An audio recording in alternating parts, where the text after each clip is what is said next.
So I want to introduce Jessamyn West, who is our featured speaker today. Jessamyn is a librarian who lives in Vermont, and that's like a very tweet-like length to explain this amazing person. She is a prolific writer and speaker. She has several websites, blogs, Wikipedia pages where she writes about the things that she does, the things that she reads, and things that she experiences. I really enjoy her writing and reading about what she has to say about libraries, the digital divide, technology training, post offices, birds, growing moss, all the things, living and working in a rural community. So I'm going to stop here and let Jessamyn speak for herself. And I'm thrilled that we can spend some time with her and as we talk about what we've all learned this past year. So I think you're all set to share. You should be all set to share your screen. Super. And I put the notes for the slides if people want to follow along looking at the slides or anything else. I get a little bit whited out by this, so I'm sorry I'm a bit of a talking marshmallow this morning, but if you want to follow along on the web, there's a link in the chat to these slides and to this talk, and also some links to stuff, because I'm going to be talking about, oh, this thing or that thing or whatever. And if you want to know more information about it, clicking on that link will give you sort of a list of web links to some of the extra stuff I'm talking about. So thank you so much for having me. I was glad I got to pop in a little early and listening to Lauren talk about the priorities of the state library, because, you know, every state library that talks more about, you know, digital justice and dismantling racism and all the stuff, thumbs up to that. This is going to be more of a technology-ish adjacent talk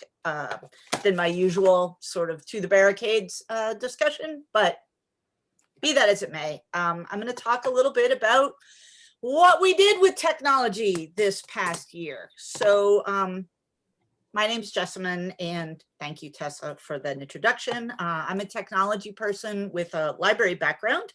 I live in Vermont, and I'm going to talk a little bit about what I've been up to the last year. And wow, this last year, it was a year of learning and opportunities. And I say that with kind of a, you know, gritted teeth emoji, because I would have preferred maybe to learn a little less given the choice. But I think many of us were forced out of our comfort zones at work in various different ways, not only with jobs, but just sort of the whole restructuring of how society needed to work interactively during sort of our year of COVID, and very quickly shifting needs regarding the library. So I'm going to talk a little bit about that.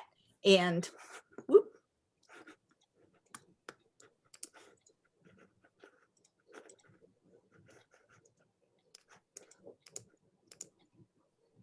Sorry, that's the link down at the bottom. So it's librarian.net/talks/SELS. We all learned something this year.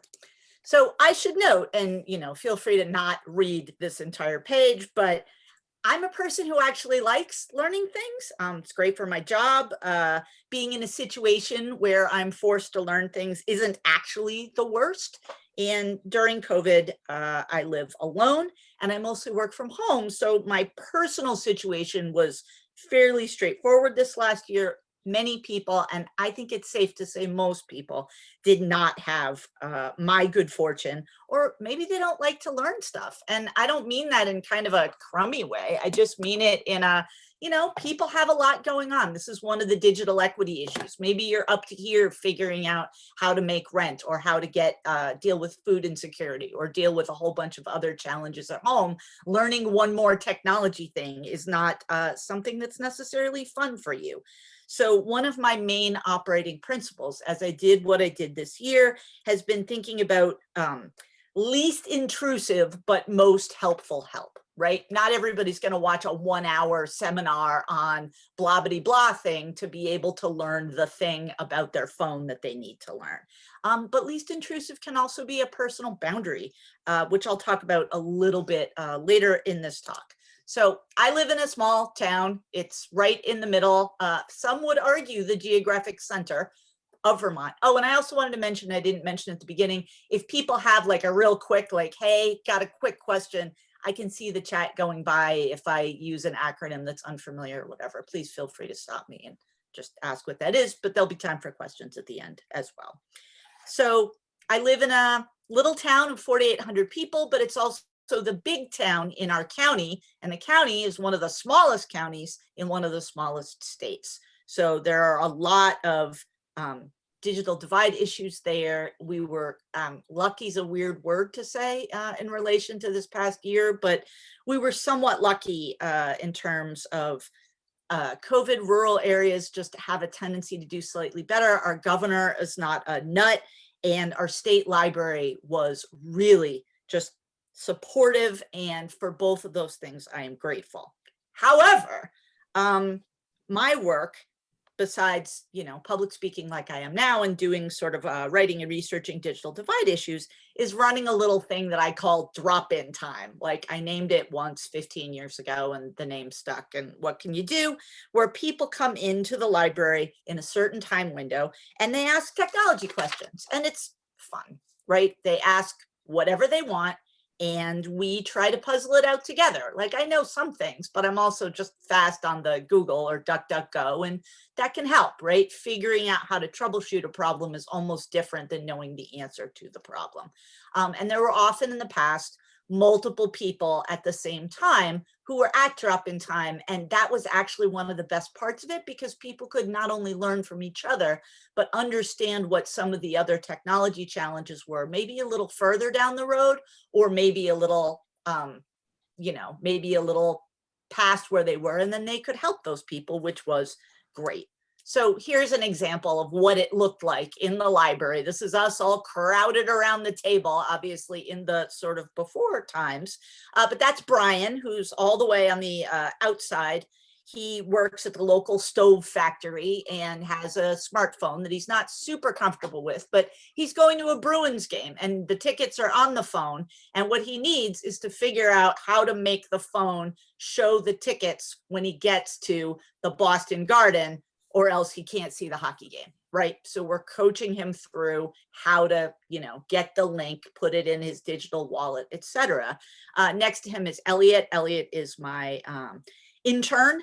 He is 14 and he knows Windows better than I do, so he's good to have around. But he's also working on his people skills, because Elliot is very good with computers and not quite as good with sort of talking to people about their issues. So he's both helping and learning. In the back, that is Martha. Martha is working on her anti-marijuana website on her antique computer.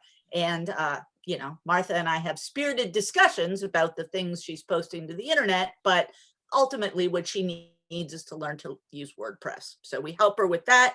And then Sally on the right is trying to figure out why her calendar won't update on iCloud, which is a very challenging question, much more than you would think it was.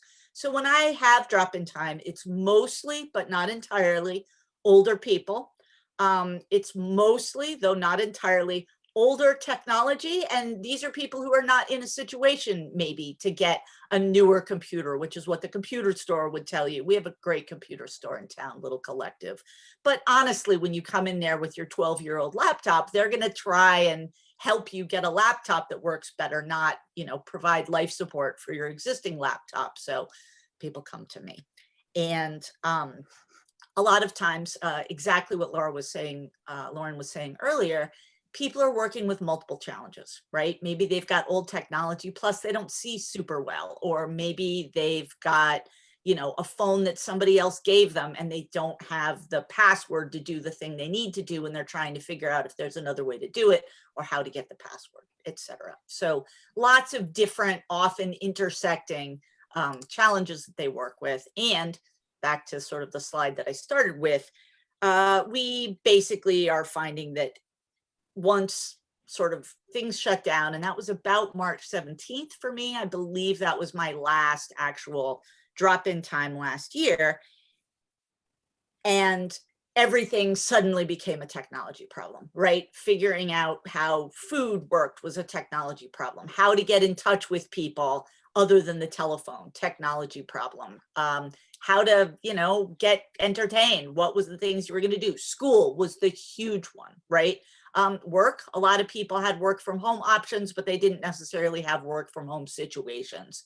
Other kinds of shopping, Online shopping became a lot safer, but if it was the first time you did it, it could be super, super challenging. And you know, our library basically closed down in March, opened briefly by appointment, but not for drop-in time in the summer when our COVID numbers went down, and really hasn't opened again. We're hoping for July 1st is where we are right now. And, you know, we weren't really ready. And I don't know if you can ever be ready, but there was some scrambling, of course, to make sure people had their basic needs met.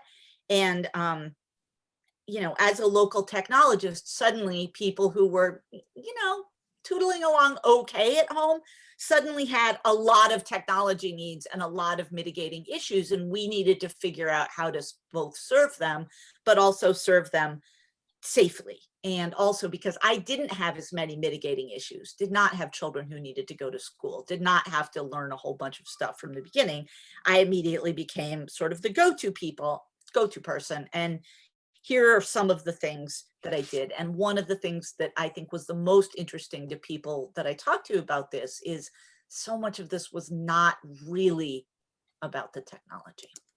So first step when retooling to make these challenges was literally making sure people could get on the internet, right? You know, connectivity can mean a lot of things. For some people, it was getting on the internet. For others, it was finding the people in their support network or their bubble, if they had one, who could help them with basic stuff in a COVID-like way. We saw a lot of mutual aid networks setting up where, you know, individual people would make themselves available, but then it became kind of a networky thing, trying to figure out how the person who had the available knowledge or time or an automobile or whatever could be linked to the person who needed a ride or the knowledge or whatever the thing was. And, you know, the digital divide, this exactly segues into what Lauren was saying. The digital divide is about connectivity, but in a lot of different ways, right? One way is people don't have the internet, obviously.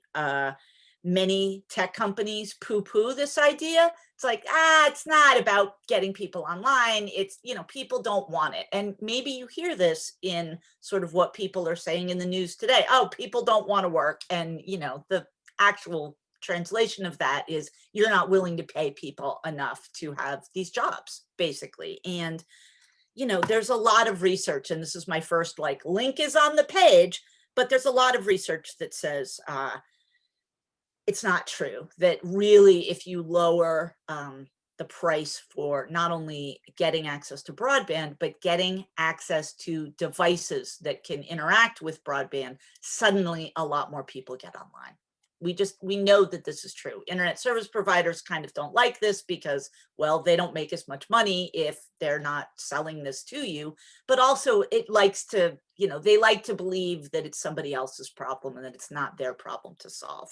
So that becomes tricky. And one of the things that I'm really looking forward to, I guess, is watching the emergency broadband benefit from the FCC or the EBB. And there's a link to it on the page. I assume you guys know about it, but oh my gosh, if you don't, thanks to a finally supportive administration, now we can help people with lower cost broadband and especially lower cost devices, which is one of those hurdles.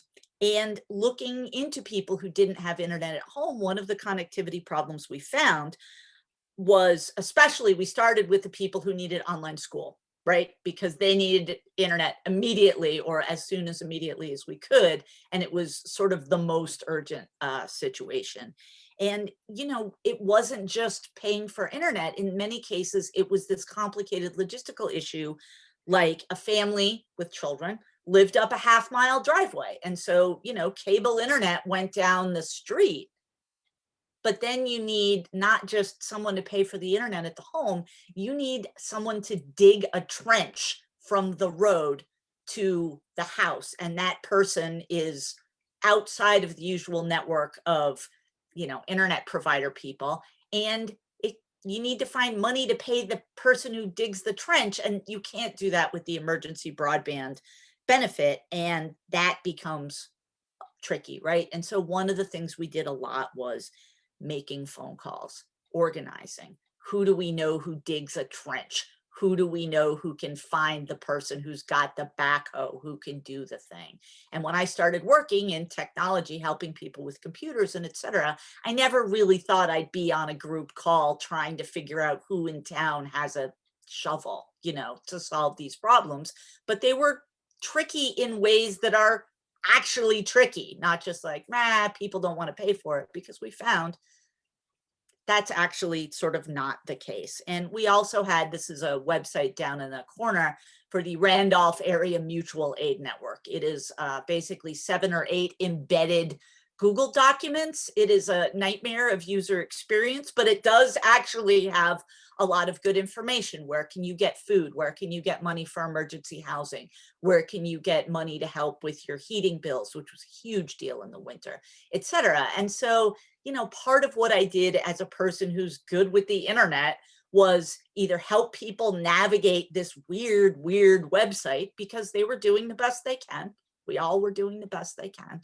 But also help the people who make the weird website make it slightly better. And, you know, I helped with a lot of weird website problems. We have a local maple syrup family, as one does, right? And they have a WordPress website where they sell, you know, maple products. And most of the reason I know about them is because our local librarian is married to the sugar maker, and, you know, small towns.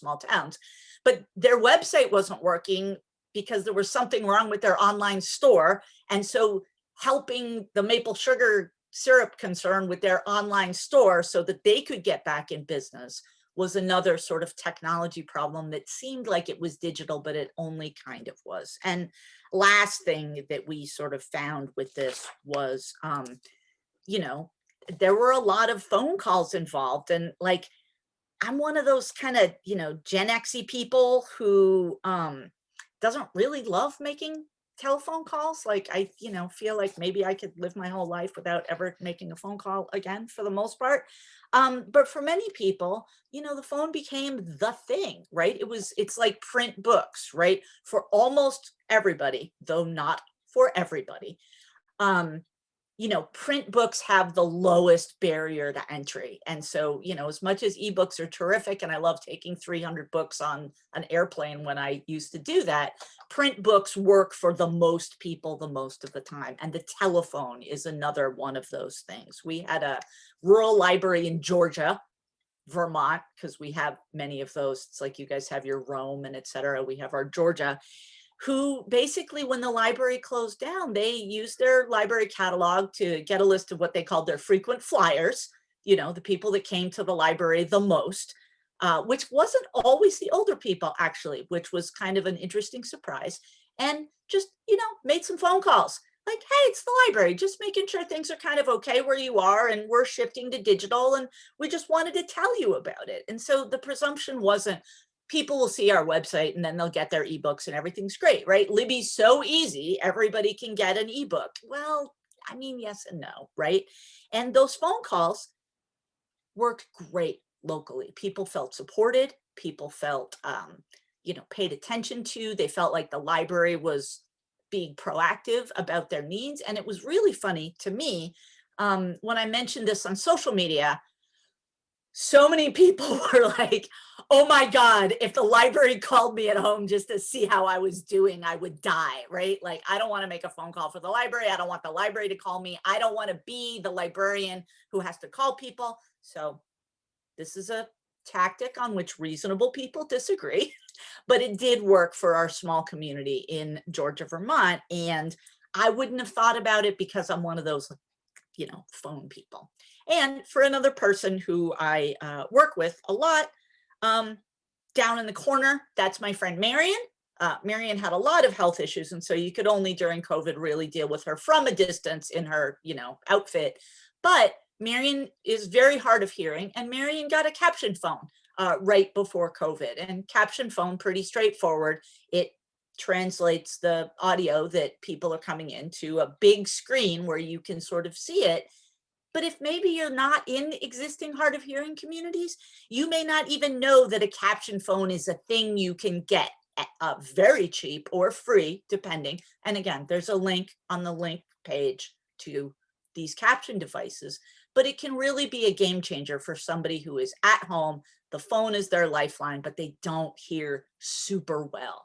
And so Marion told me about caption phones, because Marion's always like, Jessamyn, I've got to tell you about like whatever the thing is, right? She's very excited, and it's always really great to learn from her just because she's so excited to be a person. And if you can use your phone, you can use, in Vermont, our state library does the ABLE library. They changed the name of our library for the blind to ABLE, which is audio, braille, large print, and ebooks. Super cool, right?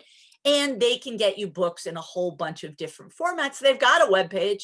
You can use the webpage. It's really actually a pretty good webpage, but you can also make a phone call to someone who can help you. But like the caption phone, and like many of these things, you have to know that it's there, and you have to know that it's for you, right? I think a lot of people historically were like, oh, but that's for the blind and I can kind of read.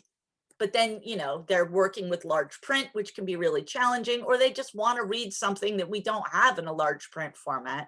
And they didn't know maybe that there's a really straightforward audio player, or that they can get stuff, read to them and recorded. And, Lauren put in the chat, New York State's Talking Book and Braille Library, get the word out, because if people don't know about it and they don't know that it's for them, they, will not be able to take the advantage and help them get access to information that they want.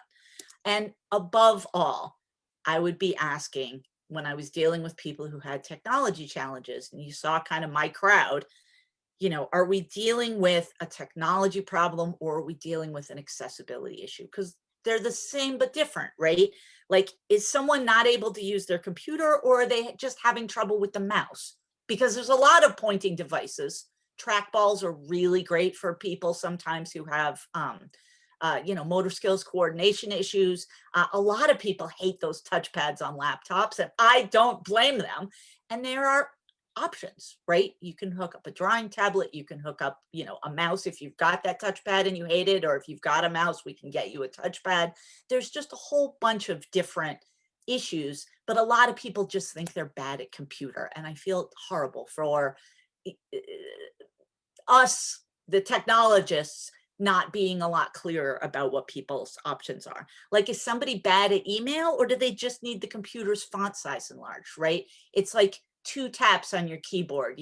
On my keyboard, it's, Command ++. Suddenly I'm reading everything at 130%. And a world that felt hostile to me now feels like I can manage it. It can be a little tricky. And boy, am I grumpy at, places like Google. So many of the people I work with use Gmail, and their high contrast email theme is garbage. Like, it's not any good. I like Gmail. I use it all the time, but they could solve this problem by having a high contrast theme that would work with low vision people better. And instead we have to monkey with it ourselves in order to get something that works. Super frustrating. And, are people bad with the iPhone, or are they just not great at like tiny keyboards on tiny phones, which, let's be honest, are challenging for a lot of us, right? But as soon as I learned dictation, and I didn't know about dictation until I had like a shoulder injury, and all of the sudden typing was agony, and somebody was like, dictation, and I was like, what? And they're like, what do you think the microphone by the little space bar does? And I didn't see the microphone by the little space bar. And now I'm one of those people just yelling into my phone, walking down the street, narrating all my texts. And it's like a joke with my boyfriend and I, because, we'll text this and that, blah, blah, blah, good night. And then we'll sign it XO. But like, dictation doesn't really, like, it doesn't know my name. It doesn't exactly work. And so instead of XO, it'll sign it Expo, which I think is adorable, and now has become the XO for my partner and I. But like, using dictation, game changer. And basically every Android and iPhone, and I assume Windows phones, but I only have one person who has a Windows phone, so I haven't been able to use this with her. Every laptop that's more than, I don't know, less than 7 years old, basically, every single one of them has a dictation feature that you just press a button, yell at your computer, and it mostly says what you say, and then you laugh because it gets your name wrong, and it has for 20 years, just like my grandmother, right? So thinking about making those things available, if you don't know about them, you can't tell people about them. And so poor people who think they're bad at computer because those keyboards are terrible can suddenly, or like you can hook up a Bluetooth keyboard to your iPad or iPhone or Android phone or Android tablet, and suddenly you're typing on a real keyboard. Not free, costs a little bit of money. We've still got some, equity issues that are built in there, but man, huge game changer. And just knowing about what some of the solutions are becomes sort of the technology solution to what's really sort of an accessibility issue.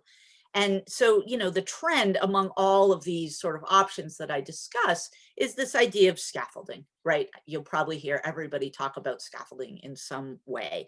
One skill leads you to being able to do the next skill. Once you can dictate, suddenly you can be able to figure out how to send texts because you're not just wrestling with the keyboard. Or once you've got a pointing device that works for you, suddenly you can learn how to do another thing better because you're not just fighting with the thing, basically. And linking someone to a person who has that skill isn't quite the same as giving them that skill, but it, oh my gosh, really can sort of help people. And one of the foundational documents, and sometimes I swear I just want to send a link to this document and be like, read it, understand it, it is the way. But Phil Agri was and I may be pronouncing his name wrong, technologist, had a mailing list, used to send out sort of information. And this was like in the 90s. But one of the foundational documents that I use in my work is called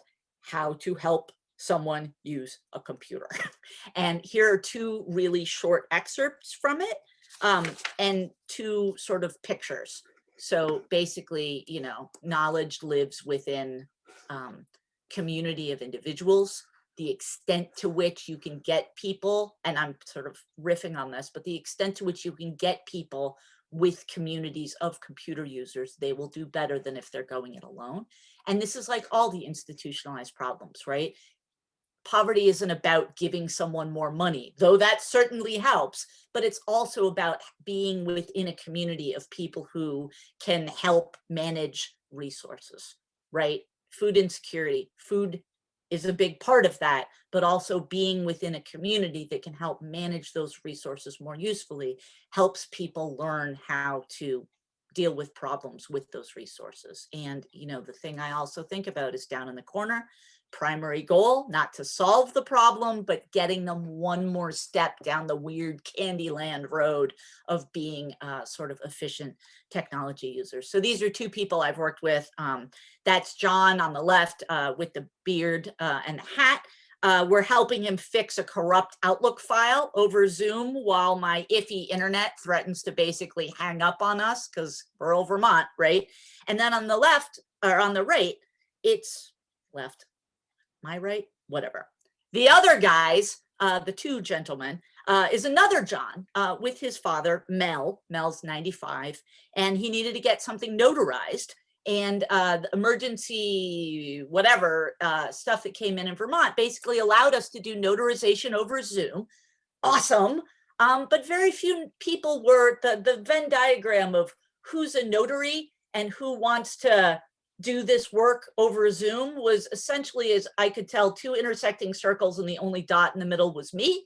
So I became like everybody's notary this year, which was fine with me. Notarization is fun, and sometimes I trade snacks for it. So, hey, good for Jessamyn. But you would have to get on Zoom in order to be able to be that person's notary. And so this is Mel's father, another John, helping Mel get on Zoom so that I could witness his signature, and then the documents would be dropped in my mailbox, and then I would do my thing, and then I would give the documents away. And then I had to save the recording of us doing this for 7 years. That's how the law works. So I just kind of am like, sure, yeah, I can hold on to something for 7 years. Great, right? But we did sort of get it sorted. And so I showed you some of the tools I've been using. Obviously, my year was really about 85% Zoom this last year. But here's a few more, and you'll notice that a lot of the tools in various ways are, some kind of analog.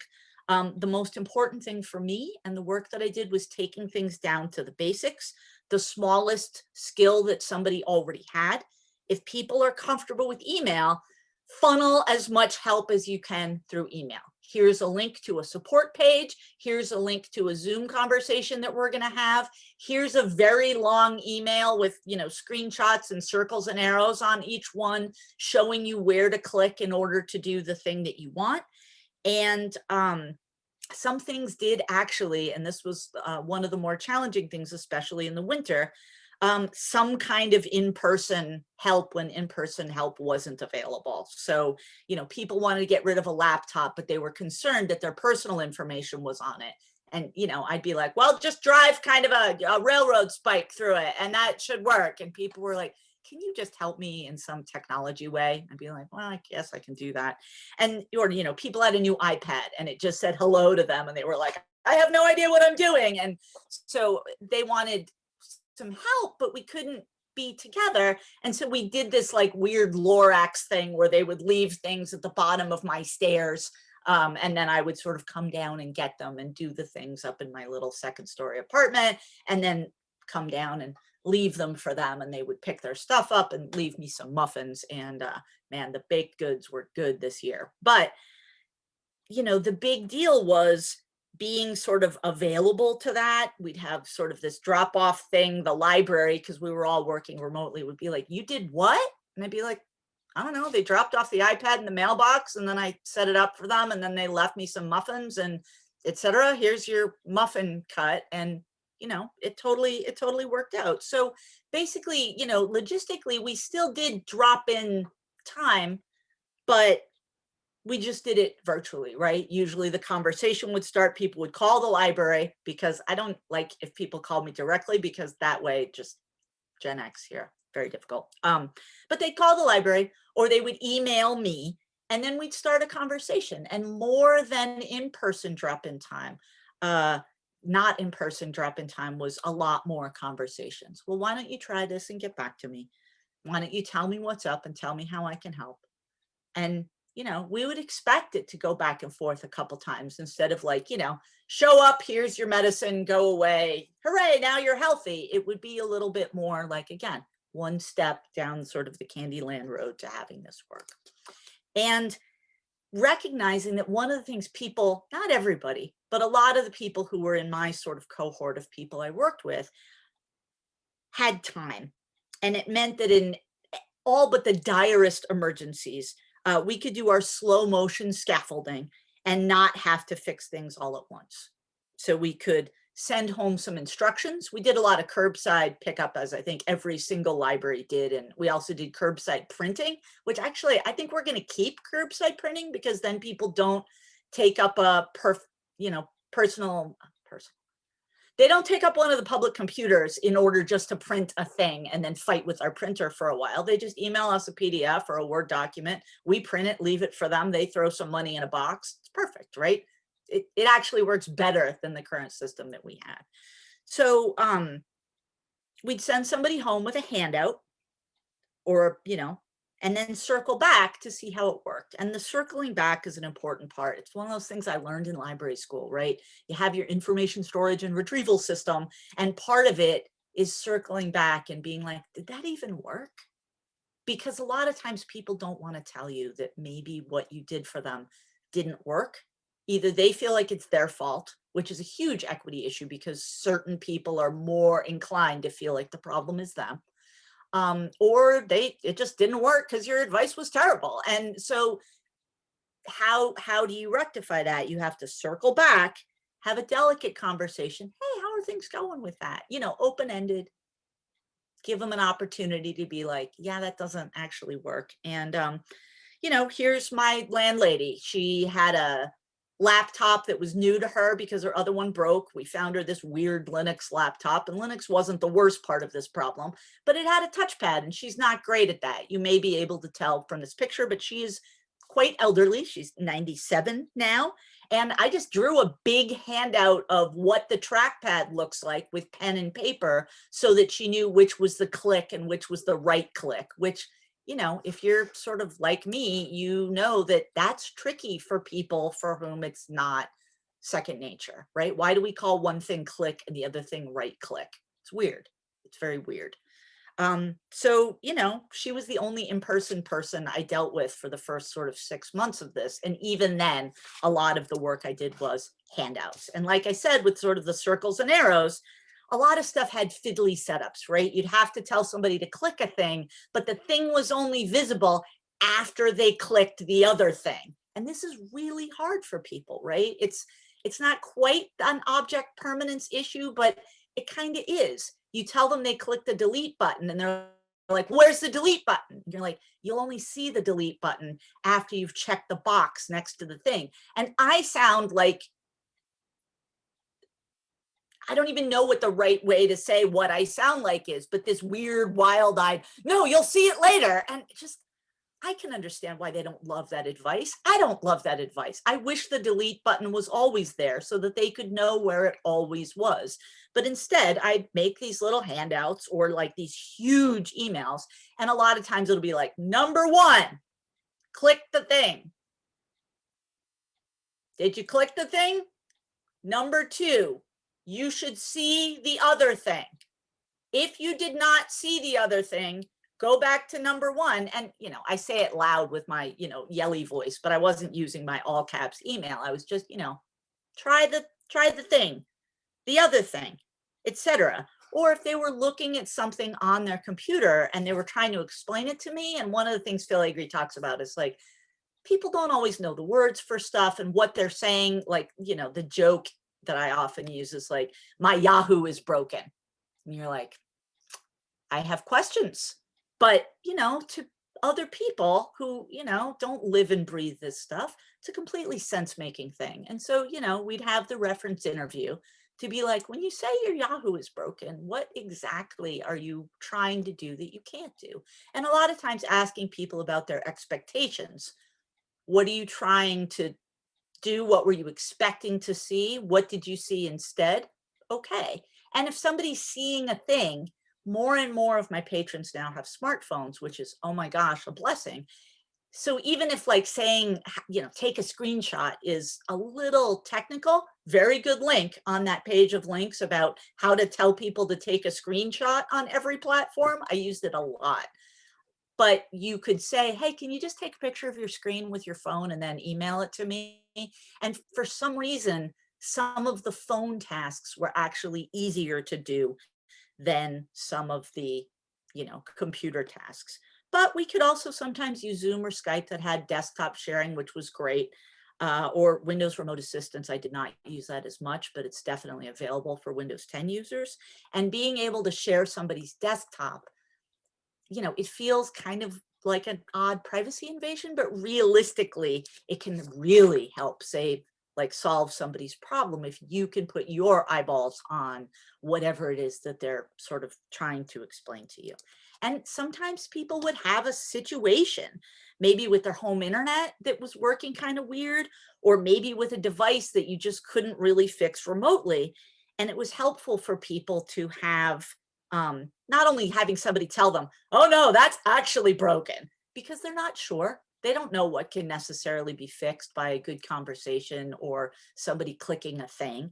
But they might have to call somebody who wasn't me for help. And one of the things I actually did a lot this year was sort of coaching people through a tech support phone call, because in a lot of cases, phone tech support is not great. It's not great for me, honestly, and I'm good at that kind of thing. I know how to explain a situation. I know the words for what I'm seeing. It's significantly more difficult for people who don't have the vocabulary, and, you know, they feel like they're going to be condescended to. They feel bad about their situation. And, you know, you also get a little bit of this sort of institutionalized racism where people feel like it's okay to complain that they had to talk to somebody in another country. And then you have to explain to them that the reason their computer is so cheap is because the company who sells the computers decided this was the most cost-effective way to do tech support, right? So those are all lessons that we kind of learn about the world of, global capitalism, but it's not necessarily relevant to Sharon, who's looking at her phone and sees this, right? And, if you've got an iPhone, you can probably realize that this is broken. You're not supposed to see the time twice. It's kind of weird. And so, Sharon needed to call someone else, maybe Apple, see if it's fixable, maybe the person who sold this secondhand phone to her. And I talked her through how to describe what she was seeing, right? I don't love tech support, but I acknowledge they are part of this technological ecosystem, and sometimes they're necessary. But man, sometimes people would come and do, before times, drop-in time, and be like, I was on the phone with tech support for 2 hours. And I just be like, I would cut and run after about 30 minutes if you're having that level of problem. But I would also sometimes inquire a little bit more to make sure they weren't being, that they'd actually talked to the tech support they were supposed to talk to and weren't scammed by somebody who told them there was something wrong with their computer when there wasn't. One of the things I often tell people is never call a phone number that comes up in a pop-up, no matter what it says. And if you Google Netflix's phone number, the first phone number that comes up will 100% never be for Netflix, right? These kinds of things seem commonplace and sense making for me, but man, they weren't for the people that I worked with, right?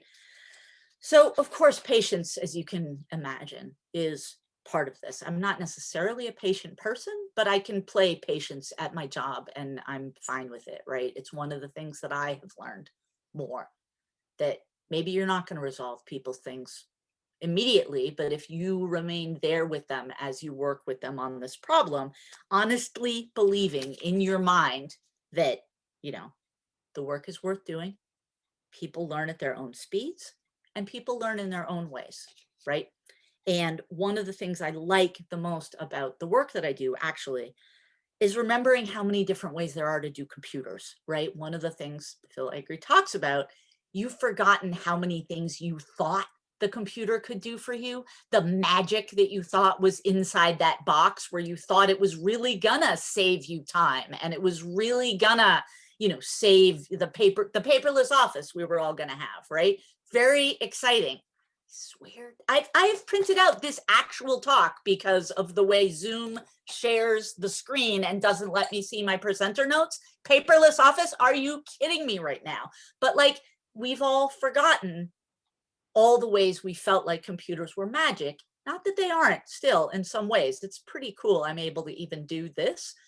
But seeing other people have that same kind of feeling of endless possibilities is actually sort of a joy to me in the work that I do. And I've forgotten some of that, not necessarily in a bad way, but in a way that I enjoy the energy that I get from people. And, a lot of my computer work, as I've said, as I continue to say, isn't really computer. It's helping people get incrementally better at a thing that is challenging for them, and part of encouraging people who aren't good at technology, because if it's 2021 and you're having struggles with technology, there's a good chance you do have intersecting reasons why it is difficult for you. And I think that's sort of what differentiates library technology people from the average person good at computer, because we have empathy and because we can use that to help people feel better about their interactions and not just learn them. And that's the thing that keeps people on the Candyland path moving forward when they're feeling sort of dejected and that this is confusing. And this is a sort of a recycled slide that I use from other talks, but a digital divide concept that I think is really helpful is the idea of digital readiness. How up for it are you to learn a new skill or a new task? So kind of we know what the skills are, the actual mechanical, the clicking, also the double clicking, reading a page and knowing what the actionable items are, figuring out where the button is, knowing when you need to act and do something and when you don't, being able to back out of a problem, being able to ask for help in a way that somebody can help you. Those are the skills. But then there's the trust, right? You have to trust yourself to know sort of the right path to take. You have to be able to assess the information you're getting. Like, is this useful, factual, etc. And especially, oh my gosh, in this last year of ridiculous misinformation, we realize that a lot of people are not great with this. That's hard. And knowing when they need help and when they don't need help, right? And combining those things, skills plus trust, is when we get to digital readiness, and especially in sort of situations where we're trying to resolve digital equity issues. It's not the skills part of it, it's the trust part of it that can be so hard to build and put together. And some of it's just a personality thing. Some people are just more up for it, even if they're not necessarily any better at it.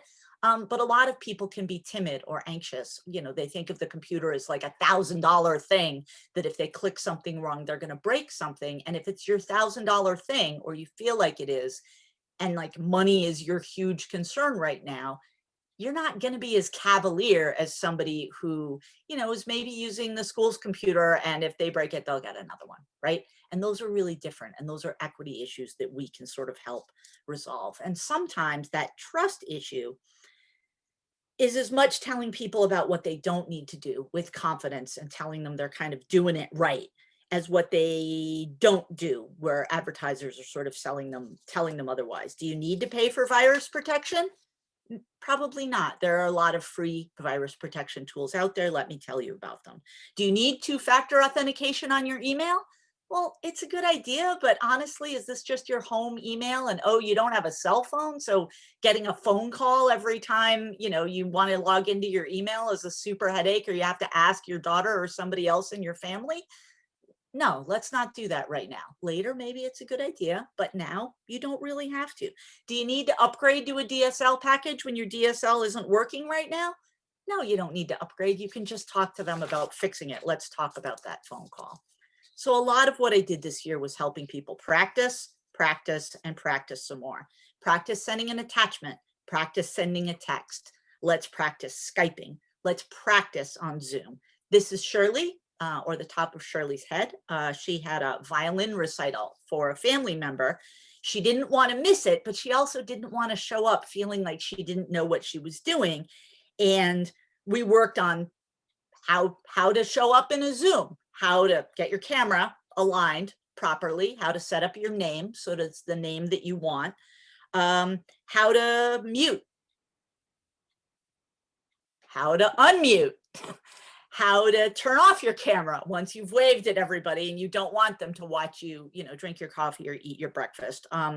Other people maybe wanted to use their phone to do a thing. My friend told me there's a birding application, but I looked in the App Store and there's actually 30,000 birding applications. And so I could download some apps and take some screenshots and send them to people. Oh my God, I downloaded so many apps this year just for other people who wanted those apps, to take some screenshots to show them where the menus were hiding. In many cases, mobile is easier for people because there's only about 3 or 4 different ways an interface works, as opposed to working with a desktop or laptop where there are many, many more. So many apps. And password practice, how to make sure caps lock isn't on, how to choose a good password. It takes a lot of time. Helping people with shortcuts to do that saves them time, saves me time. And all of this stuff only works if people know someone is there who can help them, right? I made friendly videos for my library newsletter. Hey, is your email unmanageable? Let's talk about how we can use filters in order to take some of your mail and sort it before you even have to touch it. Email Jessamyn at drop-in time, and we can help you set up email filters, or like whatever the thing is, right? I posted like how to ask a good tech question on the local mailing list and put my name and my email address and etc. We would occasionally put notes in the newspaper. We have a local community newspaper, and we reached people through the newspaper that we wouldn't reach through a mailing list. We put up flyers in places that we found people would show up. I asked people if they needed help with other things when I was notarizing things for people. My library wasn't super tech savvy before COVID, and in some ways, a lot of this was challenging for them. I did some learn about the internet classes for a different library in a town over the mountain with 900 people this February, and it was the first online programming they had ever done. So, part of that was just helping the library make online programming a positive and good experience for them. And libraries also work together in ways that we hadn't before, which was kind of a next level technology thing that we were able to do because our state association website, used WordPress, and we could kind of clunk through it and figure it out. A lot of libraries figured out that, the geographical divisions, which I don't know about where you are in New York, but here, if you live in this town, you don't pay for a library card. But if you live in the next town and want to use our library, you have to pay for a library card, except if you're in the other next town that pays taxes to use our library and you don't have, it's very confusing. And so we did a lot of online programming, and what's 10 extra people in a Zoom, right? In many cases, if you're not doing arts and crafts. And so we made this statewide calendar to let people know what programming was, or libraries would be like, we want to hire this person who does this incredibly cool program, but they cost a little bit of money. And we're trying to figure out, and you could have 3 libraries, tiny libraries, share the cost of that program, offer it online, and then anybody online could see it. And from an equity perspective, people who maybe didn't want to leave their house at night in the middle of winter to drive to a thing, which is sketchy in so many ways for them, could have library programming in their home. I'm also on the board of the Vermont Humanities Council. Our attendance at these things shot up because so many people were interested in our ideas and our programming who maybe wouldn't have gone to a 7 p.m. lecture 6 towns over, in winter. I won't do that. And, I'm a middle-aged lady, so it was interesting, the things that we learned. And so last real kind of advice slide here was, one of the things that made this work usefully for me personally was having some boundaries. Actually, I won't call tech support for you, but I can coach you to make that call, right? I'm not actually going to type that letter for you. People would want that. But I can teach you how to use dictation and do the thing. I won't tell you what computer to buy. Oh my gosh, that is a quicksand getting stuck in with people. But I can spec some things out with you and tell you what things match what you need for school and give you some choices, and you can work that out with, maybe your voc rehab counselor or a parent or something. And, knowing when to refer people to other organizations, knowing that you can't solve every problem. I get frantic emails from people sometimes, and I got better at not answering everybody immediately. I mean, unless there's a huge emergency, but understanding that other people's nerves about a thing aren't necessarily sort of a drop everything emergency. And as we say in other online communities that I'm in, putting on your own oxygen mask first. People talk a lot about self-care, and I think it can sometimes be a little tired, but remembering that you're more helpful to other people if you yourself are able to be patient, relaxed, and have some time to sort of rejuvenate yourself. So this is my last Phil Agri quote as I sort of wrap up. I think about people like Marion and Shirley and Ronnie and Mel and Brian and Martha and Sally and John. Each person who's come to drop in time, who gets help from the library to get just one step better at using their computer. Every one of them knows a little bit more, and they help the people who are in their bubbles, their communities, their, informed little sort of groups of whatever. Marion, and her book group, it was amazing listening to her helping the other people in the book group get a little bit more competent. So everything I would teach Marion would be, a multiplier effect.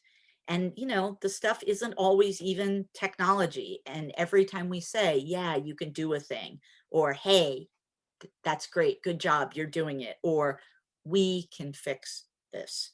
The more we do that and help all the people in our community, whether not just this particular cataclysm, but, potentially others, right? We had a flood in Randolph, 5 years ago during Hurricane Irene that, kicked a lot of people on the internet who might not have gotten there otherwise, because that was the way to get, in touch with the Federal Emergency Management Agency. Not psyched about that, but it did help people move forward. We're building resilience, skills, and confidence and, you know, not necessarily tech skills, but let's be honest, they sort of never really were. So that's what I've been doing this year. I look forward to, you know, chit-chatting with you. I'll probably stick around to be in the breakout rooms afterwards if somebody wants to talk more about it. But I'm also here if people have questions, and that's the web address for my talk. Thank you very much for your time.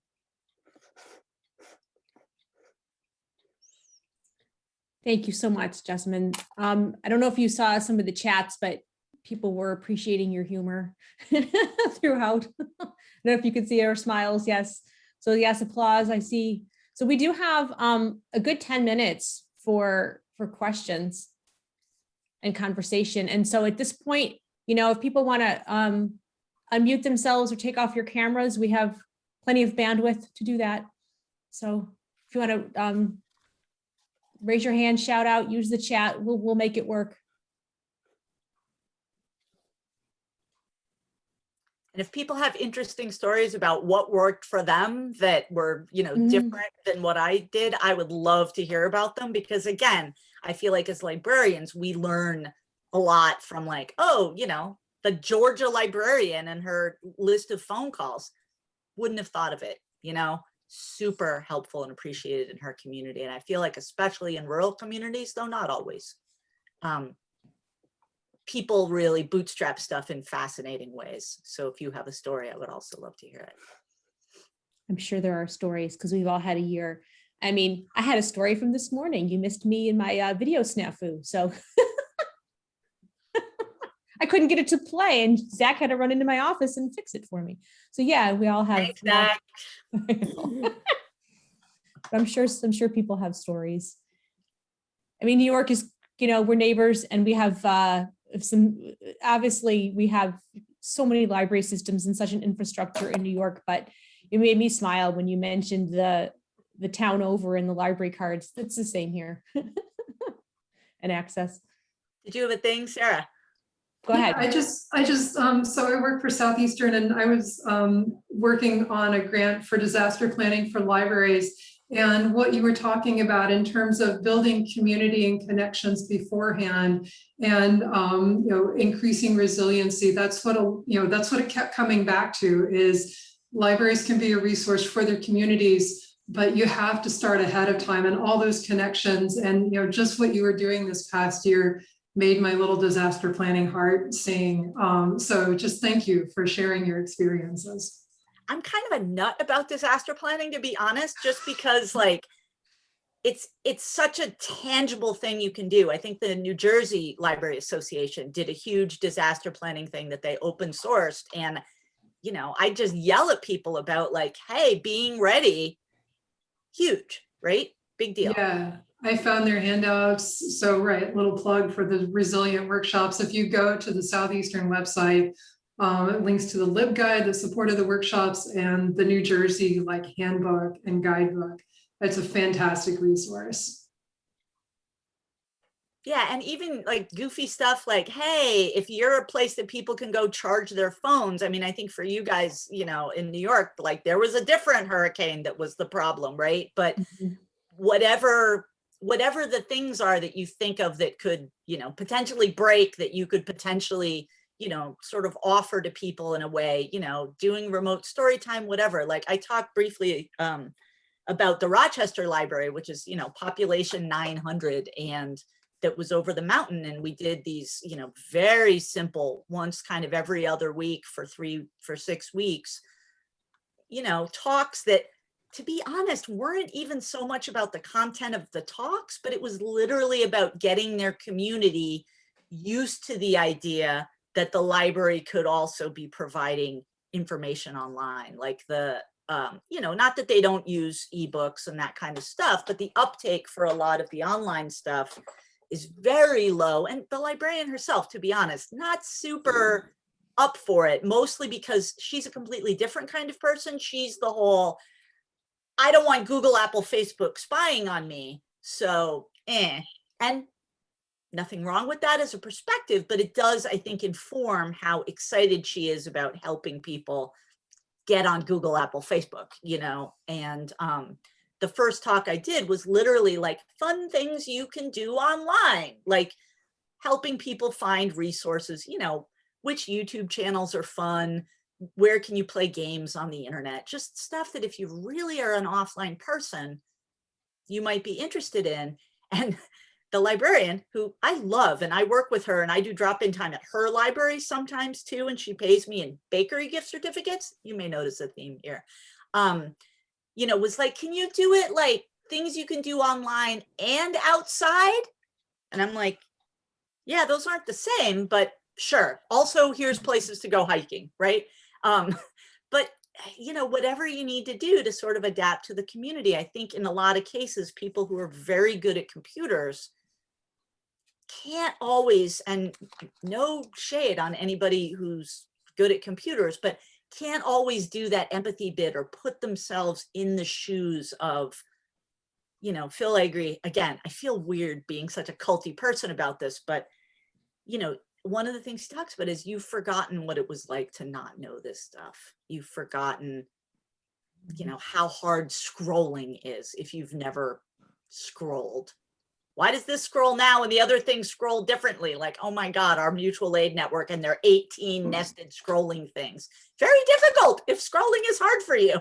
And you might not even think that when you're putting the website together. Or lastly, you know, there's a sense that getting information online can be challenging for various ways. And so, you know, there's this, it worked, like, oh my gosh, we've got it online, we solved the problem. And usability isn't always something people know to work for. Accessibility, especially, like I'm plugged into it because I work with tons of nonagenarians, but you might not. You know, the average age of somebody who works for Facebook is just over 30. They've got perfect vision for the most part. It's not always their thing. And so trying to help people wrestle with it becomes a really important part of it. And again, not really a tech skill, mostly just figuring out what people don't know and helping them figure out how to make it work for them. Well, so I'll keep talking and until people butt in. But one, oh wait, it looks like there's a question in the chat. So Yeah, there's a question in the chat. I will give over my time. Well, I think it's what Anita was just saying, basically, that, you know, if everybody's not reading the chat, like, you know, hearing a child talk to another kid and be like, how do you know so many things? And then, you know, the other kid, oh, the library lady helped me. Oh, And somebody else was like, oh, I didn't know that's what they do. You know, the circles of influence, telling people to tell their friends. Again, sometimes I feel like I'm a multi-level marketer. Like, have you heard the good news about the library? But, you know, all of us are just on board. But there's a ton of people in our communities who either don't know about the library or have some terrible story from 25 years ago when the librarian was mean to them and they never went back. And trying to figure out how to overcome those things sometimes is just finding another thing that's interesting and important, because especially if people have bad experiences as kids or young adults and they never go back, they become, you know, a family of never going back unless their own kids are old enough to go to the library. So I do have a question about this drop-in time that you started, and you know, some libraries don't have this, and I could see there's some hesitancy in a library that I know about because somebody feels like they have to know all the answers or they have to have like everything set up. So, and you know, your point about boundaries was really good because I think people are also afraid of being taken advantage of. So do you have any kind of startup advice for people, you know, because it sounds like it's a really good way to build community and improve the value of the library to a lot of people. Do you have some startup advice for people who don't have a drop-in time? I do. And you know, don't get me wrong, like these are super challenging in, like, let's say solo libraries, right? Where you don't necessarily have another person, and you know, those are difficult issues. But you know, a lot of what I do is being fast, using Google or DuckDuckGo to look up support pages that themselves are already written. One of the things that I find reassuring and that I talk to librarians about sort of locally is horses, not zebras, right? You hear hoofbeats. It's so much more likely to be something that is a normal thing that you're expecting and not an unexpected. People think their problems are uniquely terrible problems, and realistically, the sad part is they're not uniquely terrible problems. They're widely, held terrible problems. And so learning how to look up support pages, doing a little practice, getting used to looking at Microsoft support pages and Apple support pages, which are the most frequently used, using some of the tools that other people have, but also, putting boundaries around what drop-in time is. I literally had, this may not surprise you, a handout, and that handout really talked about what drop-in time was, mostly friendly, happy tones, but also what drop-in time wasn't, right? We can't fix your computer. We can help you run a virus checker, but we're not gonna clean your computer of viruses. Like, we're not the fix-it person, we're the help you fix it person. It's a lot more kind of like the makerspace. We're not going to use this sewing machine, but we'll help you learn how to use it. And so a combination of a handout that bounds what drop-in time does, a reassurance to the people who are interested in doing it that a lot of what you're doing is just helping people find solutions. I do think in the library, because we're really nice people, we talk about that we link people to resources and information, but a lot of times what we do is go all the way over, help you look up the book and find the page and read the thing with somebody. A lot of times we go further than even I think we say we're going. And, explaining to people that maybe this is incremental and maybe it's iterative. And so you need to stay just a step ahead of where people are. Sometimes my biggest skill is being able to Google and look at a list of results really quickly and be like, that's at the Apple support website, let's start there. And so telling people that it's okay to just find people's support pages, not tell them how to use it. It's a little more leading the horse to water. One of the things that was really the most challenging during COVID times is sometimes that doesn't work, right? Like helping get my landlady on Zoom, I could give her as much support stuff as I needed, but she'd still have like weird, quirky problems. And her problem was only solved when she could get on Zoom, not when she could read a page about how to get on Zoom. And so the other thing that's sometimes helpful is sharing the burden's the wrong word, but sharing the responsibility. Like Elliot, my 14-year-old kid intern, he's the Windows guy. Like, I'm actually not. And having him come in, for which he got community service credit at school, which was awesome for him because he didn't want to do anything else but computers for community service. So linking us up, having other people who can support you if you don't feel comfortable or confident with it. Because one of the things that was the best about, I think ordinary people can use DuckDuckGo, Carla. I think DuckDuckGo can sometimes be easier because it cuts out a lot of the social media responses and the focused on you responses that Google does, because they basically spy on every single thing you do. And I still use Google, don't get me wrong. But I do think that, one of the best parts about drop-in time was having multiple people in a room who could kind of inform one another. If I didn't know a thing, there might be somebody else in the room who did, because what you don't want is you don't want people being like, I go to Jessamyn because Jessamyn knows everything and she's my only path to getting the answer. What you want is them to be there and be like, oh, I didn't know Jim had an iPad. I also have an iPad and Jim and I go to church together. So I can also ask Jim my iPad questions at church. And I'm just like, cool.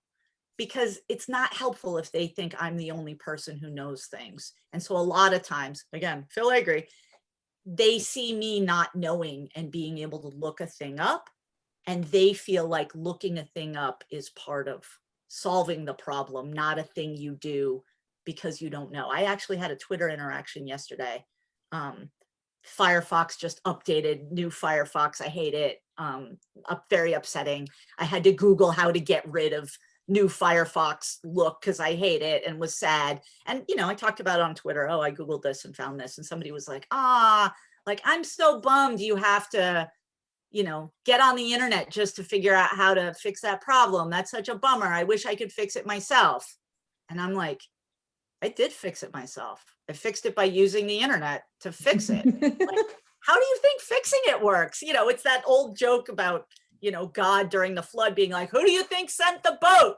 And, you know, I do have to tell people, like, fixing it involves going outside of your own head to get inside other people's heads to figure out how you fixed it. And Laura posts a thing in the chat that everybody sort of looks at.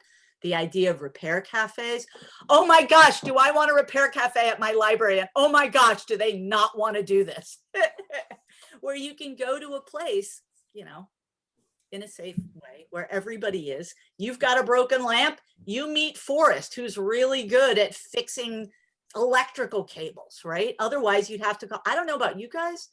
Our electric company is booked until August because everybody's fixing stuff. Everybody from New York moved here. I don't know if there's anybody left in New York because they all live in my town now. They're great neighbors, but they, you know, spend a lot of time hiring the electricians. And maybe if you just need a little bit of help, you can go to a repair cafe and talk to somebody who knows how to, you know, fix a toaster, fix an electrical cable, fix, you know, I actually have a guy who I help with computers.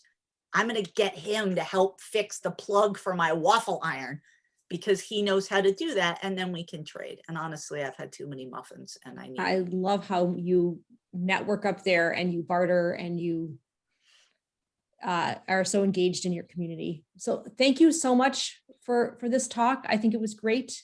And I appreciate all of your insights. I see lots of clapping. Thank you for having me. Thank you so much. So this kind of ends the formal part of our meeting. I don't know, Mary Ellen, did you have any last words? And then I'm going to turn it over to Sarah to. No, I just hope that next year we're all doing this in person. Yeah, me Thank too. you all for joining us. So this concludes, the formal part of our meeting, and I want to thank everyone so much for attending and being with us to celebrate 54 years of council service. It's hard to believe. Thank you so much to our presenters, Lauren and Jessamyn, and I really look forward to seeing you soon in person. So please come to one of our summer events, and we can give you virtual like hugs from the backyard here.